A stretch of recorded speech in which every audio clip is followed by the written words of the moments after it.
Skill test आपका आ गया है और ऐसे समय में नर्वस होना लाजमी है, होते भी हैं। बट मेरी आपसे यही गुजारिश है, लास्ट मोमेंट टिप्स में आपको यही देना चाहूँगा कि जितना हो सके आप कंसंट्रेशन के साथ में लिखना। तो कंसंट्रेशन के लिए ये ज़रूरी नहीं है कि कई लोग कहेंगे साहब मेरा तो बन नहीं पाता या मैं मेडिटेशन नहीं करता हूँ, तो वैसी चीज़ें अभी लास्ट में कुछ वर्कआउट नहीं करेंगी। जो लास्ट मोमेंट पे आपको ये करना है, आपका स्किल टेस्ट का दिन है, उससे पहले यदि समय मिले तो एक आध डिक्टेशन लिख लें। ट्रांसक्रिप्शन की आवश्यकता नहीं है, हाई स्पीड से आप डिक्टेशन लिखें। उससे क्या होगा कि आपके हाथ को थोड़ा सा फ्लो मिलेगा और बाद में जो है आप एग्ज़ाम सेंटर पे आराम से जाएं। और यदि समय नहीं भी मिले और ना कर पाएँ तो ऐसी कोई दिक्कत वाली, कोई टेंशन वाली बात है नहीं। पूरा मस्ती से आप एग्ज़ाम दें, है ना। जस्ट एग्ज़ाम को एक फेस्टिवल की तरह मानें, उसको लोड नहीं लेना है। तो आप में से कईयों को तर्क होगा कि सर अनएम्प्लॉयड हैं, बहुत सारी टेंशन है। तो देखिए, आज की तारीख में ऐसा कोई व्यक्ति नहीं है जिसको टेंशन ना हो, है ना। चाहे सबसे उच्च पद वाले व्यक्ति को देख लो, है ना। आप प्रधानमंत्री बनने के बाद आपको क्या बनने की आशा रहेगी? कुछ भी नहीं। लेकिन प्रधानमंत्री को भी टेंशन रहती है ना। आप जिस पोस्ट पे चले जाएंगे उसके बाद भी टेंशन्स रहेगी। ये लाइफ लॉन्ग प्रोसेस है। लेकिन हमें सबसे पहले अनएम्प्लॉयमेंट की प्रॉब्लम को सॉल्व करना है। तो उसके लिए आप बिंदास होके, जैसे डिक्टेशन शुरू हो, शुरुआत के मात्र 2 या 2.5 मिनट आपको ये लगेगा कि बहुत फास्ट गति से स्पीड चल रही है। तो उसका क्या कारण होता है कि एक तो अनफेमिलियर वॉइस होती है ना।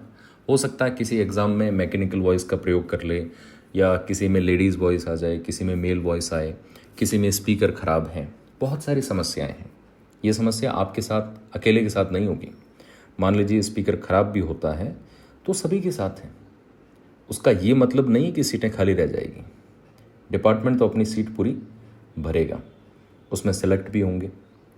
तो हमें बहानेबाजी नहीं बनानी है। जहां आपने ये मान लिया कि मैं प्रैक्टिकल एक्सपीरियंस बता रहा हूँ, है ना, ये सब चीज़ें मैं देख चुका हूँ। जिस मोमेंट पे आप डिक्टेशन लिख रहे हैं और आपके मन में आ गया कि यार बड़ा फास्ट है, ये तो मैटर छूट रहा है, वहीं समझ लो आप सीधा मेरिट से बाहर हो गए। ये विचार आपके दिमाग में आना ही नहीं चाहिए। उस दिन आप मतलब एकदम पॉजिटिव व्यक्ति होने चाहिए। जितना पॉजिटिविटी आप खुद के अंदर रखेंगे उतनी ही नेचर आपकी सहायता करेगा।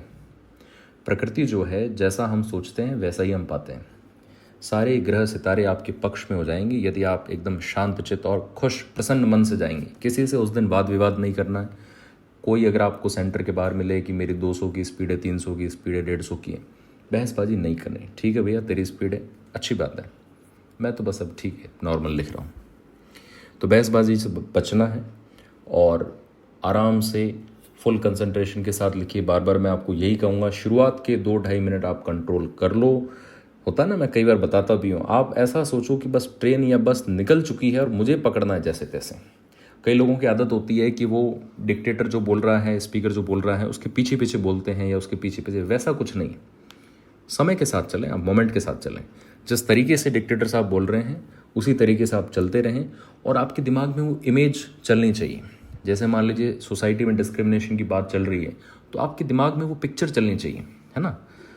पिक्चर ऐसा नहीं कि साइड में सोचने बैठ जाएं। आप जिस समय लिख रहे हैं बस आपके दिमाग में वही छवि चले। जैसे मान लीजिए उन्होंने माउंटेन्स की बात कर ली तो आपके दिमाग में वादी आ जानी चाहिए। ये सब चीज़ें प्रैक्टिकली आपको बहुत हेल्प करेगी। मैं आपको सही कह रहा हूँ, ठीक है। तो इतना ही करो, इससे ज़्यादा कुछ सोचो मत। स्पीकर ख़राब है तो भी ये मत सोचना अरे यार स्पीकर ख़राब हो गया अब तो मेरा एग्ज़ाम ख़राब हो जाएगा। नहीं, ठीक है, लिखेंगे, ख़राब स्पीकर से लिखेंगे और क्या, सेलेक्ट तो होंगे, है ना। तो ये सब चीज़ें आपके दिमाग में बिल्कुल नहीं आनी चाहिए। ऑल द बेस्ट, अच्छे से करो, बिना किसी टेंशन के, बिना किसी लाग लपेट के। बोलने वाले बोलेंगे। मैं आपके सिलेक्शन के बारे में कहता हूँ 101% आपका सिलेक्शन होगा यदि आप पॉजिटिव रहेंगे तो, नकारात्मक लोगों से दूर रहेंगे तो। ठीक है, ऑल द बेस्ट।